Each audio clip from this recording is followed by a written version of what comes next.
commented underneath that comment, like, what's a monitor spirit? So they proceeded to explain it's a spirit that comes through anybody, like your friends, your family, even yourself.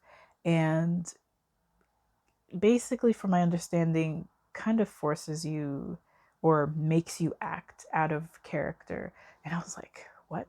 That's sounds like possession. So I ignore it and keep scrolling. And somewhere else, another social media platform, I hear someone in the comments again make a comment about monitor spirits. And I was like, is this a thing? And so I try to look it up. I don't really see that many videos on it. Or if I do see videos, I would see something related to maybe like the Christian side of the internet, but Christian spiritual, I'm not sure. And so I'm like, okay, I guess this is a thing somewhere.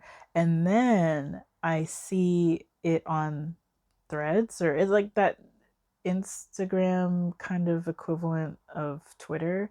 And I see an advertisement because they always advertise threads to me. I haven't downloaded it yet. And I see someone tweeting or messaging on threads, monitor spirits, watch out for them. And I was like, are they listening to me?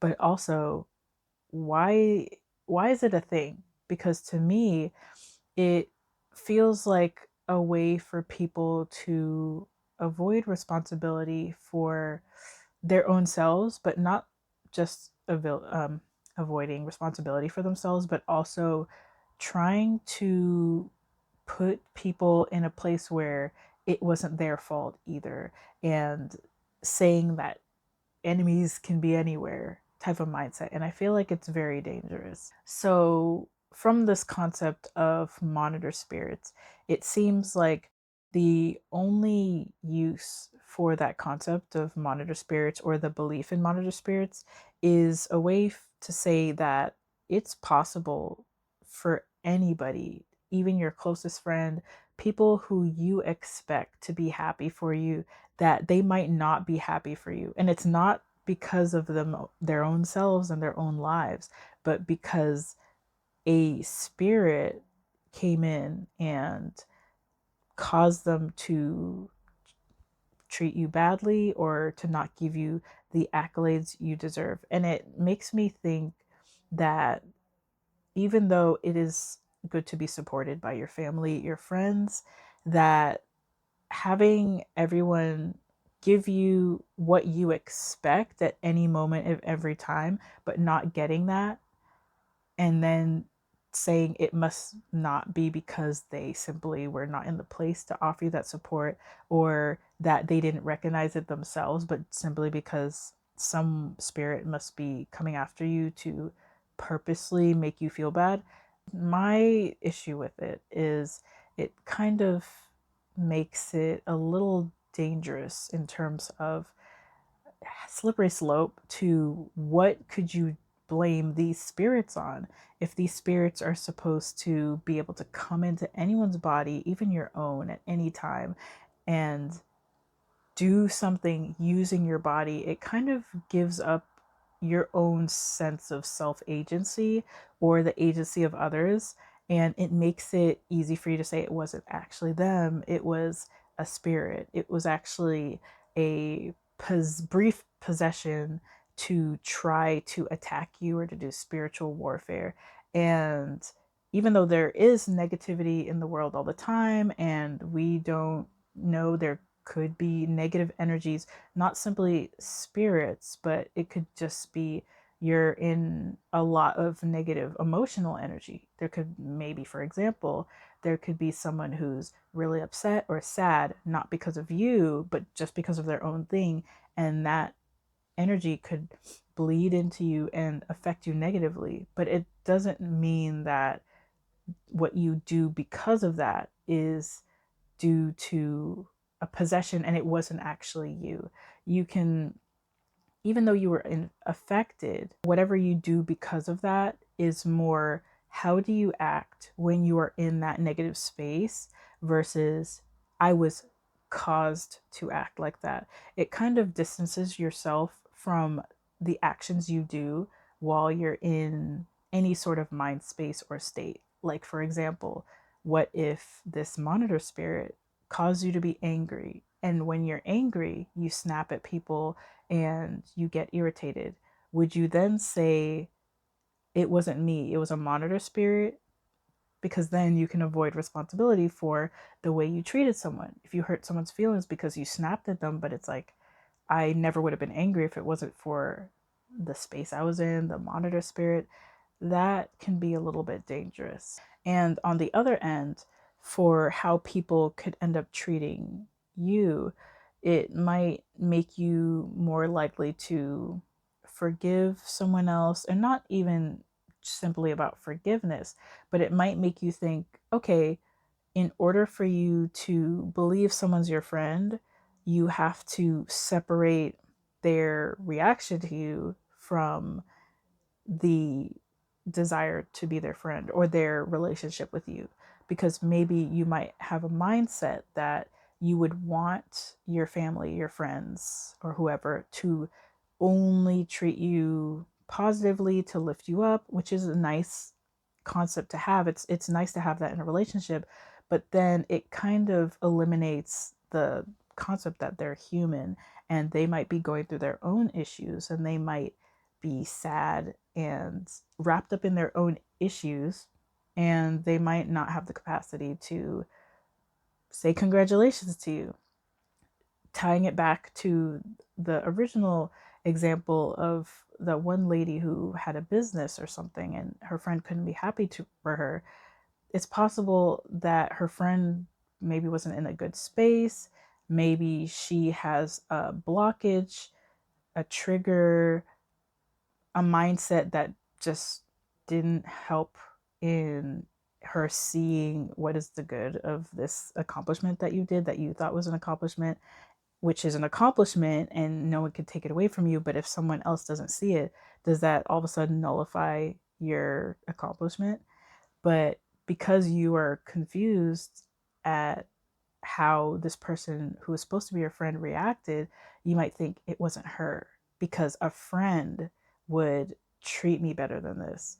And that distances the person from the concept of a friend or a family in your mind. You might have an ideal of how someone should treat you, but it doesn't mean the reality is the same. I know in religions, let's say, not to make point fingers at any specific religion, but you can blame demon possession, for example, on why you drink or you have substance abuse or you abuse others, because it wasn't actually you. It was this spirit that came and left. And outside of that spirit, you totally don't have any mindset, emotional, or other, PTSD, any issues that might potentially lead you to reacting in a certain way that you are trying to distance from. And that's where I would say this type of thinking can also lead you to not examining your own self and doing some healing.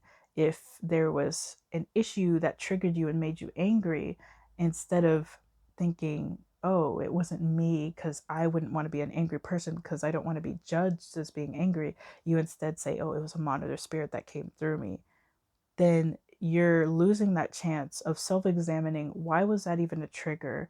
Maybe there's something that happened in your past that is causing you to react negatively to a certain stimuli. Then you are kind of preventing or stunting your healing in that way.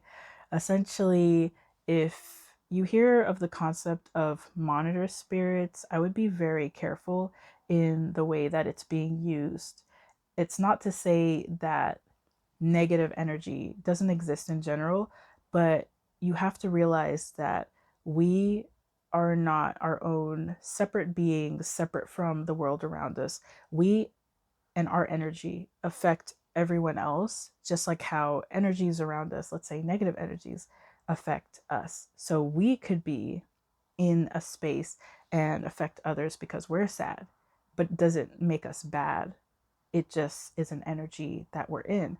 And it's always good to be mindful of the fact that people are all living within their own worlds, their own mindsets. And because you expected something to happen that didn't happen doesn't mean that that person is bad, that they're forever a bad friend, a bad family member, because they should only be 100% positive to you, because then you're losing the chance to maybe have a discussion for them with them. You could say, "Oh, I wanted you to support me in that and I was really sad." You can have that conversation, and maybe if it was truly a moment of they're just distracted by work, they truly weren't happy for you, you'll find out because you had a conversation with them. But if you kind of dismiss it and say it was a monitor spirit, and you either cut them off or you just say, let me just forgive them because it wasn't them, then you're not actually solving any sort of issue in terms of how you should be treated in your life. And deciding, I'm just going to cut people off who can get possessed, but you say that you can be possessed as well, then who's left? Because everyone could be influenced. So in this case, I would say be careful with certain rhetorics that sound too close to casting blame not on yourself, or that push you away from trying to examine your own issues, and try to think, what is the benefit of believing in that mindset? What is the benefit of believing in monitor spirits or any other mindset that might also push you into not examining yourself for your own healing? So, with any concept like monitor spirits or other things, possessions, think about, how would that benefit you? And is that benefit opposed to your healing and your advancement and evolution? Or is it a way that kind of keeps you away from connecting with others, in terms of, maybe I'm trying to avoid people because I'm afraid that these monitor spirits might come through and attack me, or I don't want to examine this part of myself because I don't like it and I'm afraid. And what would that mean if it was actually me, and something I'm identifying with, and not something that just affected me because the spirits came in and left and I was in the wrong area. And it's not about simply being in an area with more negative energy, because even then, I would say, if you held on, if you were influenced by some of the energy, you could also take that opportunity to heal. Think about, what wound was that attached to, that I was able to react in a certain way, and I took that energy that I felt as my own and then reacted on it. Why did that cause me to be triggered in that way? Because there could be a mindset that you have or that you're holding that caused you to think or react in a specific way. Because you can always, at the end of the day, be aware of what you believe is an okay reaction to have, whether or not it's due to emotions or a logical thought process that you believe is right. If you are afraid that negative energies might come in and influence you, you can always try your best to meditate, get to a grounded state, so that when you are experiencing different energies or how people are acting around you, you don't get as affected, because you are aware that how this person acts, the emotions that they're projecting onto me are not me, and you can let it slide through you.